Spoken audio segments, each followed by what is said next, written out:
নমস্কার, আমি মিতালি। বন্ধুরা, আজকের এই ভিডিওতে আমরা আলোচনা করব স্টাফ সিলেকশন কমিশনের পরীক্ষায় যেই অব্যবস্থা দেখা গেছে তার পেছনের চাঞ্চল্যকর সত্য। কেন দেশের হাজার হাজার ছাত্রছাত্রীকে ভোগান্তির শিকার হতে হলো, আর কিভাবে এক বিতর্কিত ও ব্র্যান্ডকৃত কোম্পানিকে এত বড় দায়িত্ব দেওয়া হলো।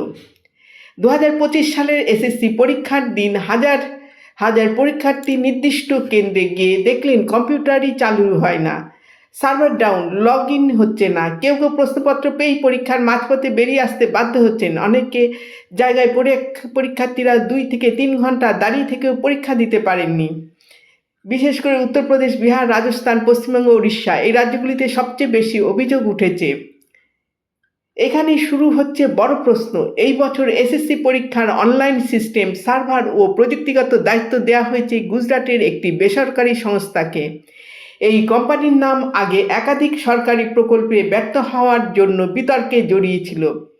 সূত্র বলছে 2018 সালের একটি কেন্দ্রীয় প্রকল্পে তথ্য লিক, লগ ইন ব্যর্থতা ও নিরাপত্তা ঘাটতির অভিযোগে সরকারিভাবে সতর্ক করা হয়েছিল এই প্রতিষ্ঠানকে। 2020 সালে একাধিক রাজ্যে পরীক্ষার সময় এই কোম্পানির সফটওয়্যারে ত্রুটি ধরা পড়ে। তা সত্ত্বেও এসএসসি এর মতো একটি সর্বভারতীয় পরীক্ষার প্রযুক্তিগত দায়িত্ব তাদের হাতে কেন দেওয়া হলো? এই প্রশ্ন আজ গোটা দেশের সামনে।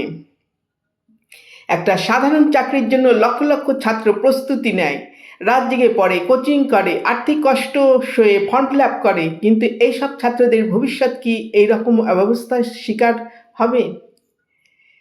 কোথাও যেন সরকারের নজরদারি নেই। এসএসসি বা শিক্ষা মন্ত্রকের পক্ষ থেকেও এখনো পর্যন্ত কোনো দায় স্বীকার করা হয়নি। এমনকি যে ছাত্ররা পরীক্ষা দিতে পারেনি তাদের জন্য পুনঃপরীক্ষার কোনো স্পষ্ট ঘোষণা নেই।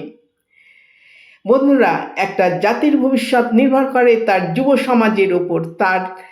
সেই যুব সমাজ যদি এমন অব্যবস্থার শিকার হয়, তাহলে শুধু চাকরি নয়, দেশের ন্যায় বিচার ব্যবস্থাও প্রশ্নের মুখে পড়ে। এই ঘটনার পুরো তদন্ত হোক এবং ছাত্রদের ন্যায্য বিচার হোক, এটাই আমাদের দাবি।